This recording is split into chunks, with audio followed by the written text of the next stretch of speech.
다음 날 아침, 대화를 나누기 위해 자리에 앉아 헨리가 새로운 주제에 대해 알려주기도 전에 내가 먼저 불쑥 말을 꺼냈다. 어제 당신과 함께 의식을 깨우는 길에 우주적 환상이 장애물이 된다는 대화를 하다 보니 이 환상을 통해 갈 수 있는 길을 좀 더 자세히 알고 싶어졌어요. 매튜 폭스가 쓴 원복이라는 책에서는 의식을 깨울 수 있는 네 가지 길을 설명하고 있는데 내가 올바른 선택을 내린 건지 당신과 함께 그 내용을 되짚어 보고 싶어요. 그래도 괜찮을까요? 물론이죠. 당신이 고려하는 선택지들에 대해 듣는 건 언제든지 환영이에요. 특히 당신이 주로 걷게 될 길에 관해서는 더욱더요. 헨리가 대답했다. 내가 선택한 길이 쉬운 길은 아니라는 건 확실해요. 헨리가 설명하기 전에 내가 말했다. 첫 번째 길인 긍정의 길을 선택하는 사람은 드물어요. 이 길에서는 육체적 고통이나 심리적 고통을 조금만 받거나 아예 받지 않으면서도 의식을 깨울 수 있는데도 말이죠. 긍정의 길은 아서왕 전설에 등장하는 성배 이야기를 연상시켜요. 성배는 여기에서 보편의식과 같은데 이 신화의 등장인물 중 하나인 갤러헤드는 성배를 빨리, 그것도 큰 힘을 들이지 않고 찾을 수 있었어요. 누구나 그런 길을 좋아하지 않을까요? 그런 길을 가는 사람들은 영혼의 어두운 밤을 단숨에 지나갈 거예요. 두 번째 길은 부정의 길이에요. 이 길에서는 엄청난 육체적 고통이나 심리적 고통을 겪은 후에야 의식을 깨울 수 있어요. 에크하르트 톨레가 이 길을 걸었던 것 같아요. 그는 29살에 캠브리지 대학에서 일을 하며 자살 충동을 겪고 있었는데 잠시 의식을 잃었다가 다시 깨어난 순간 의식이 깨어났던 거예요. 자살을 고려했던 것이 분명 영혼의 어두운 밤으로 작용했던 거지요. 내가 선택한 길이 이 길이 아니라서 참 다행이에요. 세 번째 길은 창조의 길이에요. 시인이나 음악가와 같은 여러 예술가들이 이 길에 이끌린다고 해요. 이 길은 마치 놀이를 하는 것 같고 마지막엔 어떤 결과물이 생긴다는 걸 생각하면 참 매력적인 길인 것 같아요. 나의 장사꾼 같은 측면을 생각한다면 말이죠. 그래도 많은 예술가들이 작품 하나를 탄생시키기 위해 뼈를 깎는 노력과 영혼의 어두운 밤을 지나야 한다는 건 알고 있어요. 이 세 가지 길이 당신의 길이 아니라면 당신이 선택했다는 길은 뭐예요? 헨리가 재촉했다. 내가 선택한 길은 바로 네 번째 길이에요. 변화의 길이지요. 이건 아서왕의 성배 전설에서 나오는 퍼시벌의 길이에요. 퍼시벌은 가공되지 않은 재능을 가지고 있었어요. 그는 영적으로 발달되어 있었던 덕분에 젊은 나이에도 불구하고 성배를 찾을 수 있었어요. 하지만 연민이 부족했기 때문에 그 성배는 사라졌고 황무지에서 끊임없는 전투를 하며 세월을 보내야 했지요. 결국 그는 연민 때문에 퍼시벌을 죽일 수 없었던 흑인 이복 형제에게 패배하고 말았어요. 의식과 무의식이 연민으로 하나 되자 그 둘은 성배를 손에 넣게 되었지요. 변화의 길은 가장 흔한 길이에요. 헨리가 끼어들었다. 이 진화의 길을 걸으면 일생 동안 의식이 점진적으로 높아져요. 약간의 고락은 있지만 예측하기 쉬운 나선형의 길이라고 할 수 있죠. 퍼시벌이 있었던 황무지는 영혼의 어두운 밤이 지닌 표면적인 모습을 비유적으로 표현한 장소라고 할 수 있어요. 당신도 이런 영혼의 어두운 밤을 지나는 동안 내적 의미를 상실해 버렸고요. 신화 얘기로 다시 돌아와서 내가 설명을 계속했다. 당신은 내가 혼과 하나 될 수 있도록 의식과 연합해서 나를 도와주는 무의식 같은 건가요? 그러니까 말하자면 당신은 퍼시벌의 검은 이복 형제와 같은 존재인가요? 우리가 이야기를 나눌수록 이 질문이 계속 떠올라요. 당신의 질문에 답을 해주긴 하겠지만 내가 하는 기능을 생각하면 그 어떤 답도 제한적인 답이 될 수밖에 없어요. 당신은 나를 딱 떨어지는 표현으로 규정하려 하지만 세상에는 그렇게 할 수 없는 것들도 있거든요. 어떤 면에서 보면 나는 당신의 의식적 상태와 다시 하나 된 무의식을 대변한다고 할 수 있어요. 그렇게 생각하면 칼융이 말하는 당신의 그림자가 나의 여러 측면 중 하나가 될 거예요. 당신의 그림자는 에고가 당신에게 숨기고 싶어 하는 당신 자신의 여러 측면들로 구성되어 있어요. 에고가 영원히 지키려고 하는 정체성과 어울리지 않기 때문이에요. 그런 것들은 질투심, 모든 관심을 한 몸에 받고 싶어 하는 마음, 이기고 싶은 마음과 같이 주로 부정적으로 여겨지는 측면들이죠. 하지만 나는 에고적인 사람이 되는 게 두려워서 당신이 억지로 받아들이려고 하는 특성보다 더 밝고 아름다운 무의식의 측면을 지니기도 해요. 와, 맞아요. 나는 나의 무의식이 전부 부정적인 특성만 가지고 있다고 생각했어요. 이게 다른 사람들도 흔히 하는 착각인가요? 물론이죠. 헨리가 대답했다. 에고는 당신과 무의식이 하나 되는 것을 원하지 않아요. 그러면 에고가 더 이상 당신을 통제할 수 없을 테니까요. 그래서 무의식이 무섭거나 나쁜 특성을 가지고 있다고 믿게끔 만드는 거예요. 이 사실을 알고 나니 훨씬 가벼워진 기분이에요. 나는 헨리에게 고마운 마음으로 말했다. 의식이 조금씩 성장할 때마다 헨리가 말을 이어갔다. 그 성장에 반대되는 반작용의 힘이 아스트랄계에서 끌려오게 돼요. 이런 식으로 퍼시벌은 자신의 적, 그러니까 자신의 그림자를 만나게 되었어요. 예를 들어 당신의 에너지가 고주파수 영역대로 올라가게 되면 다른 사람들과 문제를 겪게 될 수 있어요. 그래서 직장에서 부당하게 해고를 당하거나 뚜렷한 이유 없이 배우자나 친구가 당신을 떠나는 일이 일어나기도 해요. 이런 뜻밖의 위기는 당신이 가진 집착을 전부 놓아주게 만드는 기회예요. 더 높은 상태까지 올라가 결국 에고의 통제로부터 벗어나게 만들어주는 기회인 거죠. 이것이 무의식이 가진 엄청난 힘이고 당신이 그 힘에 몸을 맡기면 당신의 참나를 되찾고 사회적 역할이나 가치로부터 더 이상 통제받지 않을 수 있어요. 당신의 몸의 영인 내가 그렇게 되도록 도와주고 있는 거고요. 그런 위기에 처했을 때는 자신과 타인에게 연민을 가져야 해요. 퍼시벌의 이복 형제가 퍼시벌에게 그랬던 것처럼 말이에요. 그런 태도를 가지고 있다면 무의식과 의식도 하나가 될 수 있고 그 하나된 의식이 다시 당신의 혼, 즉 초의식과 하나가 될 수 있을 거예요. 헨리와 기나긴 대화를 나누는 동안 점점 궁금해지는 것이 있었다. 바로 헨리는 누구인가였다. 어쩌면 이런 마음은 그를 정의하고 싶은, 심지어는 그의 주인이 되고 싶어하는 내 에고의 마음일 수 있었다. 아니면 내가 오랫동안 걸어오고 있는 그 길을 계속 걸어가기 위해 헨리의 말을 신뢰하고 싶어하는 내 혼, 상의 자의 마음일 수도 있었다. 헨리를 정의하고 싶다는 욕망을 겨우 억누르며 나는 그에게 물었다. 당신은 에고나 혼과 같은 구성체인가요? 아니면 보편의식의 일부인가요? 답은 당신 스스로 찾을 수 있어요. 헨리는 재미있다는 듯이 대답했다. 당신은 전생과 현생을 비롯한 내 모든 생의 기억을 전부 다 들여다볼 수 있어요. 그러니 에고는 아니라는 뜻이겠지요. 에고를 없애기 위해 나를 도와주고 싶다고도 했고요. 그러면 남는 건 혼이겠네요. 하지만 우리가 전에 이야기했던 것처럼 혼은 궁극적인 수준의 의식이 아니에요. 그러면 혼도 에고와 같은 구성체라는 말인데 다시 처음 질문으로 돌아가게 되네요. 당신은 구성체인가요? 답을 직접 찾아보세요. 헨리가 재촉했다.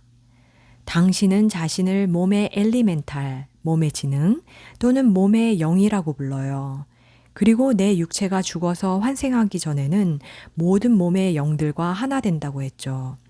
당신이 육체, 아스트랄체, 즉 감정체, 원인체, 즉 정신체를 만들 수 있다고 했으니 아스트랄계와 원인계에 존재한다는 뜻이겠고요. 나는 수수께끼를 별로 좋아하지 않아요. 차라리 바로 답을 알려주는 게 어때요? 답이 될 수 있는 선택지를 전부 고려해 본 거예요. 헨리는 다른 식으로 생각해 볼 것을 제안했다. 보편의식은 혼과 에고를 아우르는 모든 형체 속에 깃들어 있고 육체가 죽은 다음에야 나타나요. 에고와 혼이라는 구성체 안에 의식이 있는 것처럼 당신 안에도 의식이 있다는 건 알겠어요. 하지만 의식만 있는 건지는 모르겠어요. 보편의식은 나의 의식인 동시에 아까 당신이 자신의 일부라고 했던 잠재의식, 그림자이기도 해요. 도저히 모르겠어요. 의식의 어떤 부분이 물리적, 감정적, 정신적 형태를 깃드는 걸까요? 헨리가 슬쩍 힌트를 줬다. 나는 형태에 깃든 의식을 지혜의 활동적인 지성이라고 생각해요. 많은 전통 문화권에서 인간, 개인, 지구, 태양계, 우주 전체 안에 모든 형태를 만든 이런 지성은 성모에 비유되어 왔고 이건 기독교 문화의 성령과 같아요. 그러면 당신이 성모나 성령이라는 말이에요? 나는 갑자기 불안해졌다. 그것이 답이 될 수 있다는 가능성이 왜 불안한지 자기 자신에게 물어보세요. 왜 그런 것 같나요? 나는 헨리 질문에 대답하고 싶은 마음이 없었다. 그래서 그의 말에 다시 질문으로 답했다. 당신이 정말 성모라면 왜 헨리에타나 셀리라는 여자 이름으로 자신을 소개하지 않았나요? 그저 헨리라는 이름이 좋았을 뿐이에요. 게다가 성모가 왜 꼭 여자여야 한다고 생각해요? 그건 너무 편협한 시각이에요. 활동지성은 남자도 여자도 아니에요. 두 성별을 모두 가지고 있지요. 당신이 가진 오래된 사고방식으로부터 눈을 뜨도록 만들기 위해 헨리라는 이름을 쓰기로 한 거예요. 당신이 성모일 수도 있다는 사실이 왜 나를 불안하게 만드냐고 물었죠? 우리 둘 다 그 답을 알고 있어요. 만약 당신이 정말 성모가 맞다면 나는 성모를 다루기에는 너무 무가치하고 부족한 인간이라고 느낄 테고 당신의 말을 아주 진지하게 생각할 수밖에 없을 테니까요. 또 나는 일정 부분 에고의 영향을 받기 때문에 내가 당신의 말을 틀리게 전할 수도 있고 그리하여 나 자신은 물론 다른 사람까지 잘못 안내할 수도 있기 때문이에요. 당신의 그런 감정이 에고의 의심과 오래된 프로그램에서 비롯되었음을 알아차렸으면 좋겠네요. 헨리가 힘주어 말했다. 당신에게 일어나는 일들을 잘 관찰하는 것이 중요해요. 그건 많은 사람들이 겪는 문제이기도 하니까요. 당신이 보편의식이나 활동지성이라고 말할 때의 주파수와 성령이나 성모라고 말할 때의 주파수에는 차이가 있어요. 당신은 영적 사념체에 대한 집착 때문에 성령과 성모라는 개념을 당신보다 상위에 있는 개념으로 승격시키거든요. 반대로 당신은 보편의식과 활동지성을 정신적이고 과학적인 용어로만 국한해서 사용하기 때문에 그 의미가 더 약해지죠. 정리하자면 당신이 사용하는 단어가 문제라는 것이 아니라 그 단어에 대한 당신의 느낌이 중요하다는 말이에요. 영, 성모, 그리스도의식, 보편의식, 형체가 있는 것이든 없는 것이든 이 모든 것들은 하나예요. 이걸 가슴으로, 마음으로, 온몸의 세포 하나하나로 느껴야 해요. 나는 언제나 영이 가까이에 있다고 느껴왔어요.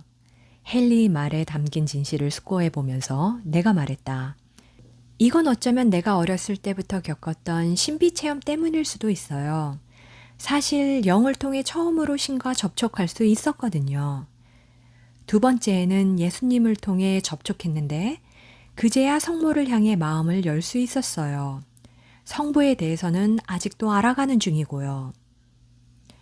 인간이 진화하면 절대자의 여러 모습에 대한 시각도 진화하게 되어 있어요. 헨리가 끼어들었다. 물론 모든 모습이 결국엔 하나이지만 어떤 사람은 여호와와 같은 남성 형태의 신을 더 편안하게 생각해요. 반면에 어떤 사람들은 성모를, 어떤 사람들은 아기 예수의 모습을 더 편하게 여기기도 하고요. 또 힌두교의 브라만처럼 형체가 없는 절대자를 더 편안하게 생각하는 사람들도 있어요. 당신의 말에 전부 동의해요. 그런데 몸의 지능이 정확히 무엇인지 다루는 주제로 다시 돌아가면 안 될까요? 나는 헨리를 정의할 수 있는 이 기회를 놓치기 싫었다. 몸의 지능은 형태 속에 깃들어 있는 의식이에요. 내가 나 자신을 종종 몸의 엘리멘탈이라고 부르는 게 바로 이런 이유 때문이에요. 나는 형태가 있는 물리계의 원소들로 이루어져 있거든요. 성모의 모습을 가진 보편의식은 성령과 똑같고 여러 우주와 여러 세상의 모든 형태를 창조해요. 그러니 나를 당신의 몸을 만드는 영이라고 생각해 보세요. 나는 몸의 영이자 보편의식의 활동 지성이에요. 내가 처음 몸을 얻어 탄생할 때 처음에 당신에게는 자유의지가 없었지만 내가 진화를 하면서 그것을 가지게 되었다고 그랬잖아요.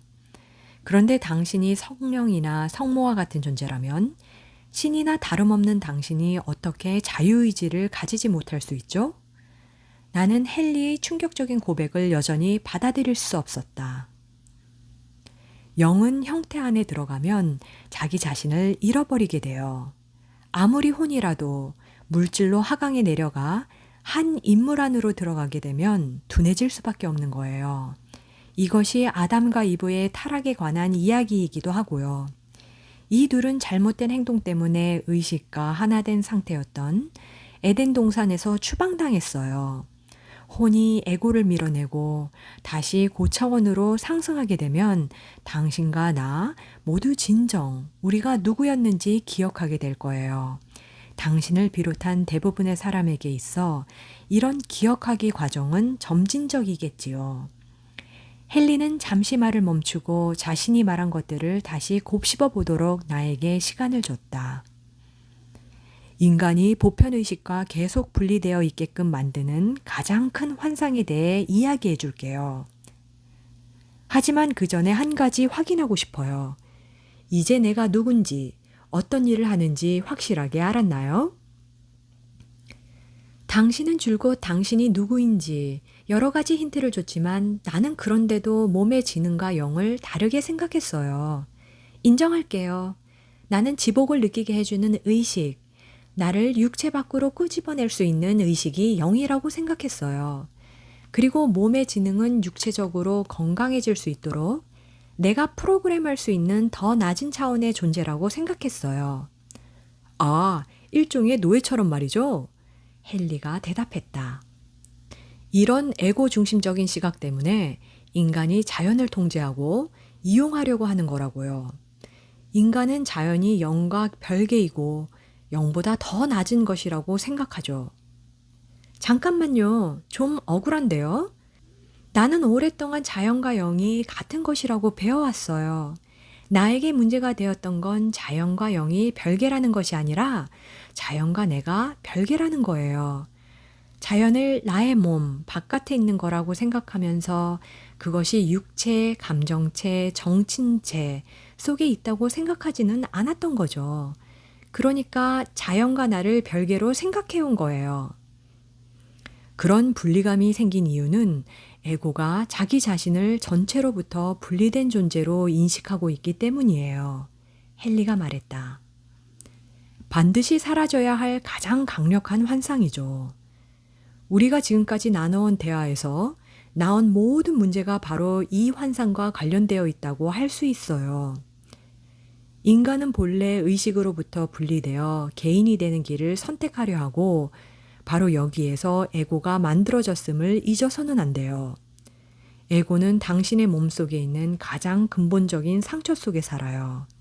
이 상처는 분리감, 버림받았다는 느낌, 사랑받지 못한다는 느낌으로 나타나요.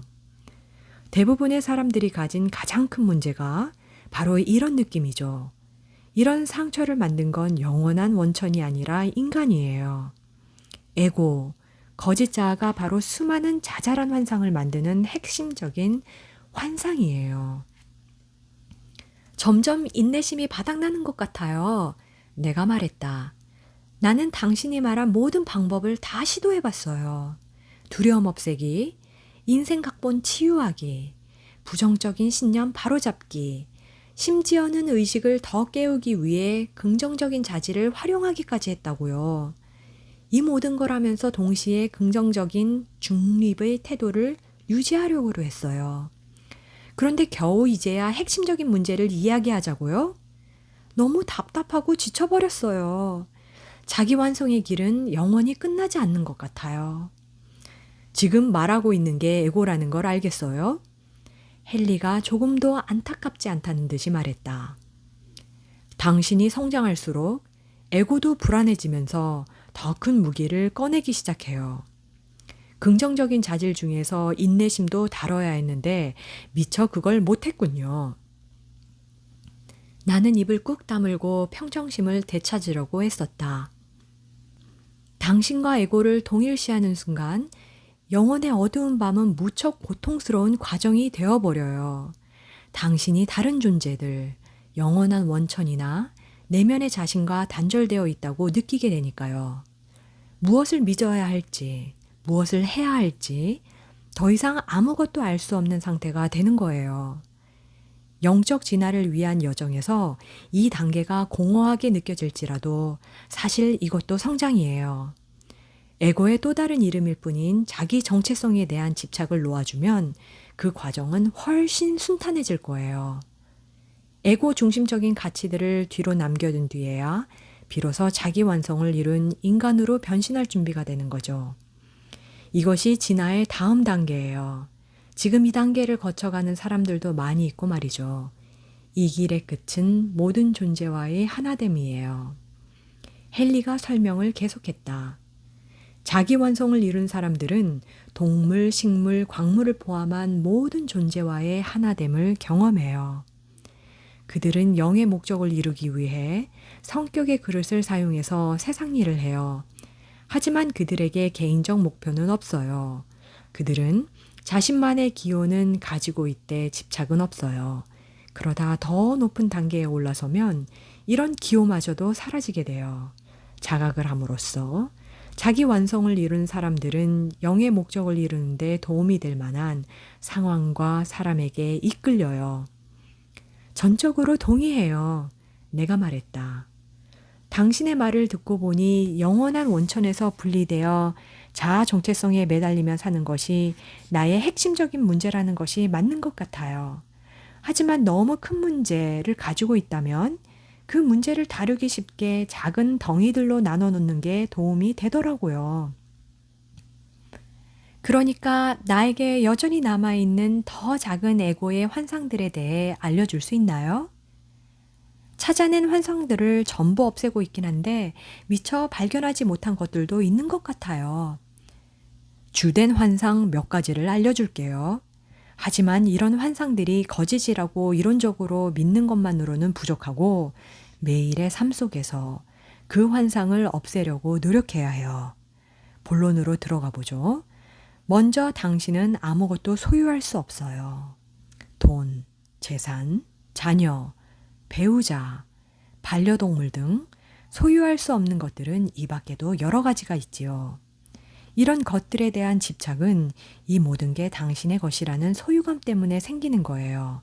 여기까지 이해돼요? 발전할 여지가 있어요. 내가 대답했다. 그런 쪽에 대해서라면 정말 많이 노력하고 있거든요. 두 번째 환상은 미각, 촉각, 청각, 후각, 시각과 같은 모든 감각이 현실을 정확히 알려줄 수 있다는, 그리고 그 감각의 욕구를 충족시키면 행복해질 것이라는 믿음이에요. 어떻게 생각해요? 당신과 대화를 나누면서부터 내가 감각적 욕구를 채우는 상상을 하며 보내는 시간이 적어도 3배 이상 늘었어요. 우리의 대화로 인해 내 에고가 엄청난 불안을 느끼고 있거든요. 그래서 초콜릿을 먹거나 낮잠을 자고 싶거나 그 밖에 여러 가지 것들을 하고 싶다는 유혹을 많이 느끼고 있어요. 이런 욕구를 억누르느라고 얼마나 애쓰는 중인데요. 어차피 그걸로는 궁극적인 행복에 도달하지 못한다는 걸 나도 아니까 말이에요. 감각과 떨어지려고 하면 에고는 곧 죽을 것이라는 느낌을 가지게 돼요. 그래서 끔찍한 공포를 느끼게 되지요. 헨리가 대답했다. 확고한 의지력으로 에고의 요구에 저항하고 에고가 당신 안에서 그런 욕구를 만들어내기 위해 얼마나 많은 힘을 쓰는지 관찰해 보세요. 이제 다음 환상에 대해 설명해 줄게요. 착하게 굴다기 해서 깨달음을 얻을 수는 없어요. 의식에는 착하게 굴지 않으면 보상을 받지 못한다는 개념이 없거든요. 의식은 선과 악의 개념 너머의 것이고 당신 역시 이러한 개념을 초월해야 해요. 그런 환상을 없애는 건 나에게 너무 어려운 일인 것 같아요. 내가 대답했다.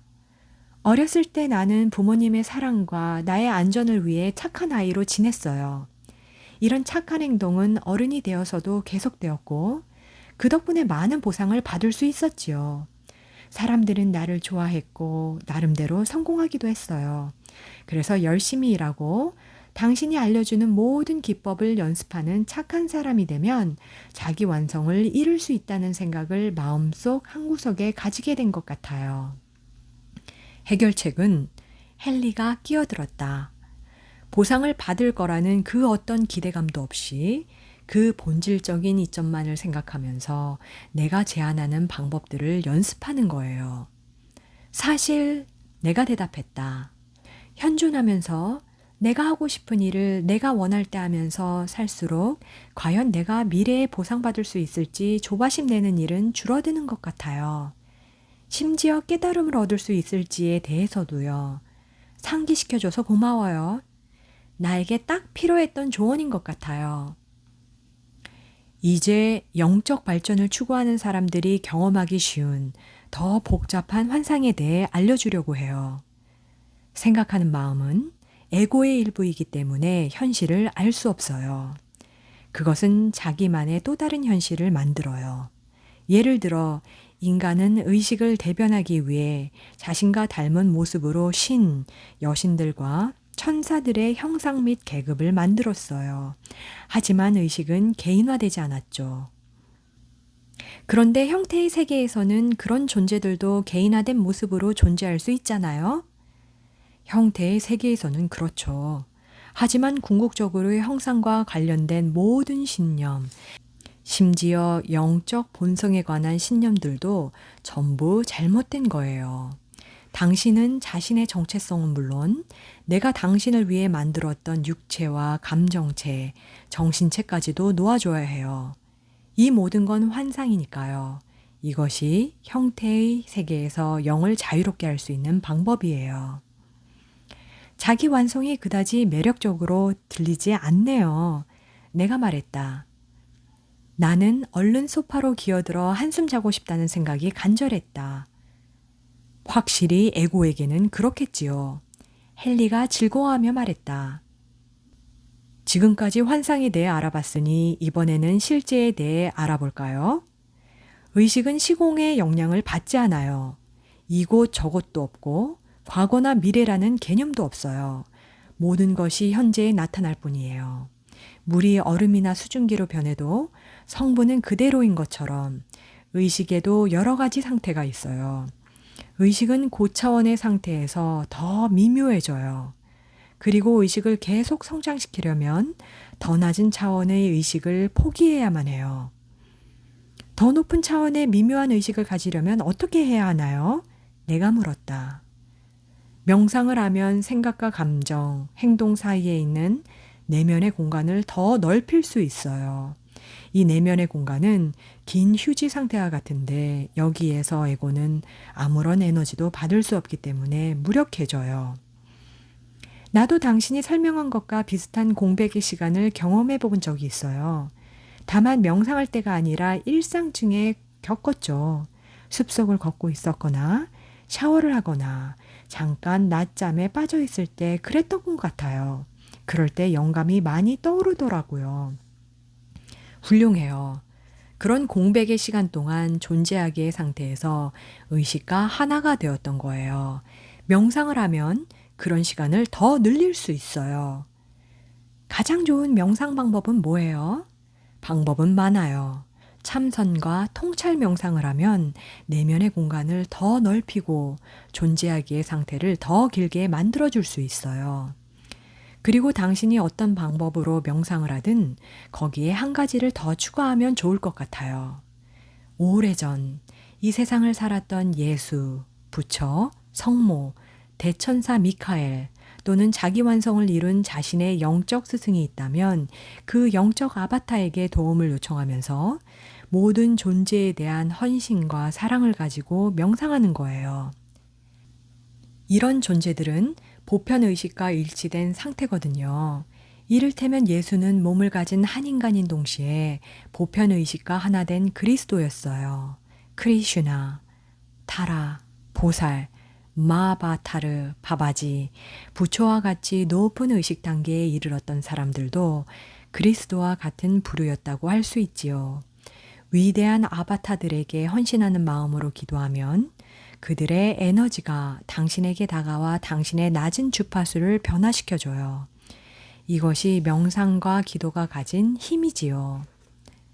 명상이 얼마나 중요한지 알겠어요. 나는 명상 말고도 에고와 환상을 없애기 위해 다른 전략을 써보기도 했는데 어떤 전략인지 한번 들어볼래요?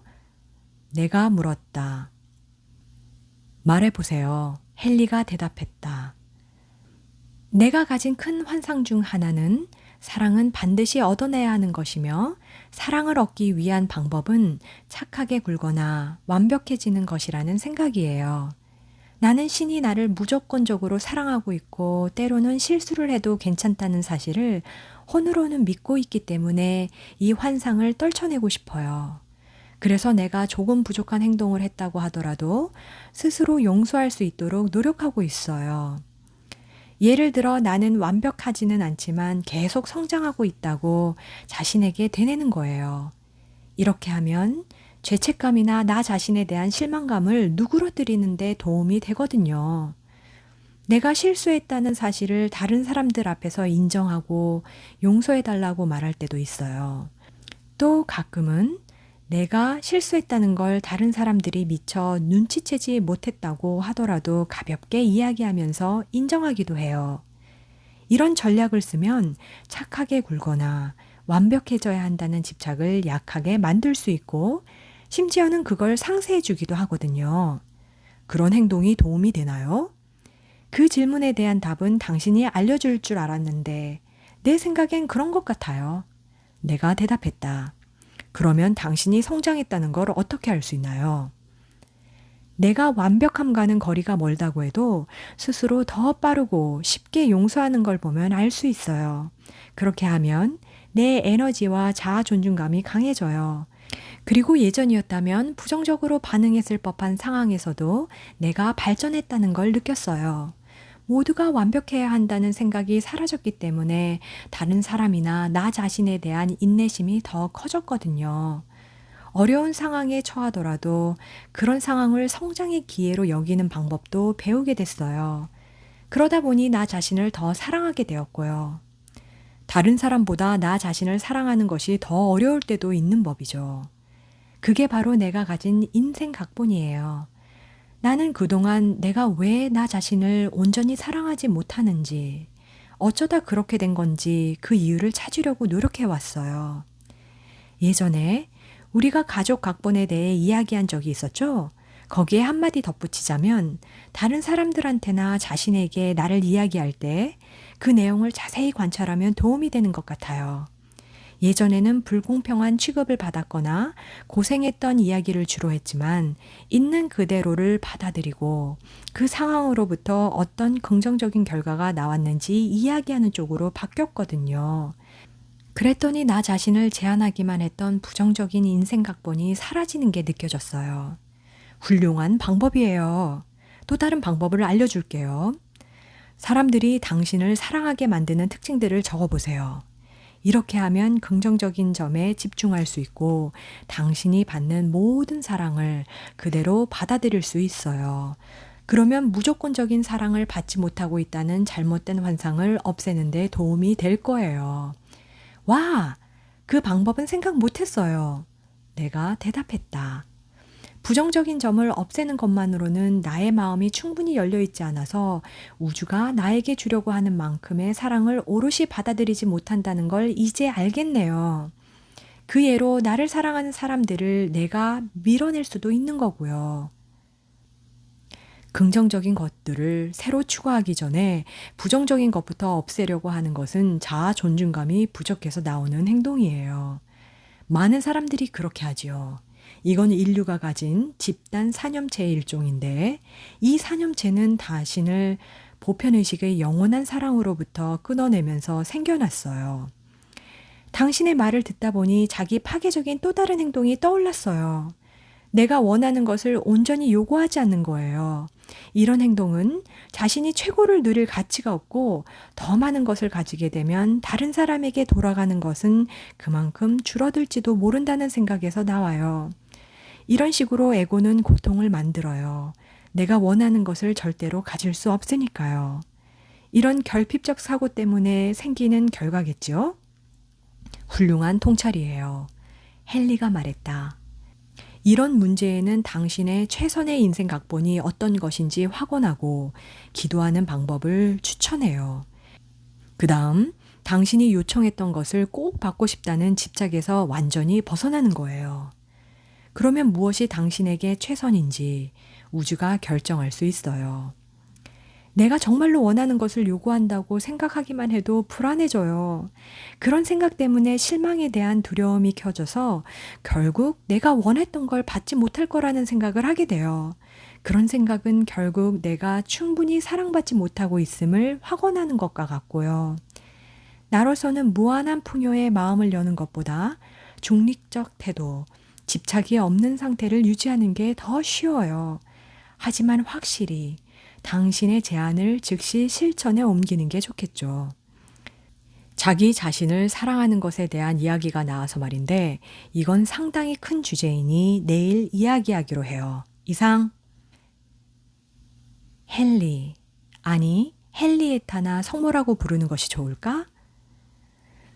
헨리가 영이라는 사실을 알고 나니 왜인지 모르게 마음속 깊은 곳에서 안도감이 느껴졌다. 그를 몸의 영이라고 생각하면 위안이 되는 동시에 영감을 받는 것 같았다. 내가 완전히 받아들여진 느낌, 무조건적인 사랑을 받고 있다는 느낌이 들었다. 나는 헨리가 말한 것을 되새겨보고 사람들이 나를 사랑하게 만드는 특징들을 목록으로 만들어 봤다. 그 결과 나를 사랑하는 사람 한 명, 한 명에 대한 고마움은 내 생애에 대한 감사함이 되었다. 나는 나의 일과 건강, 자연의 아름다움을 사랑했고 나아가 성장의 기회가 되어준 고난들에 감사했다. 이런 여러 가지 예시를 통해 내가 우주의 사랑을 받고 있으며 우주와 동조하고 있음을 느낄 수 있었다. 어쨌거나 내가 이루지 못했던 것들이나 받지 못했던 것에 대한 실망감은 예전만큼 나를 괴롭히지 않았다. 나는 곧 평온한 만족감을 느꼈다. 하기와 존재하기는 하나가 되었으며 뭔가를 끝내야만 한다는 압박감은 사라졌다. 계속되는 이 여정을 그저 즐기기만 하면 되는 거였다.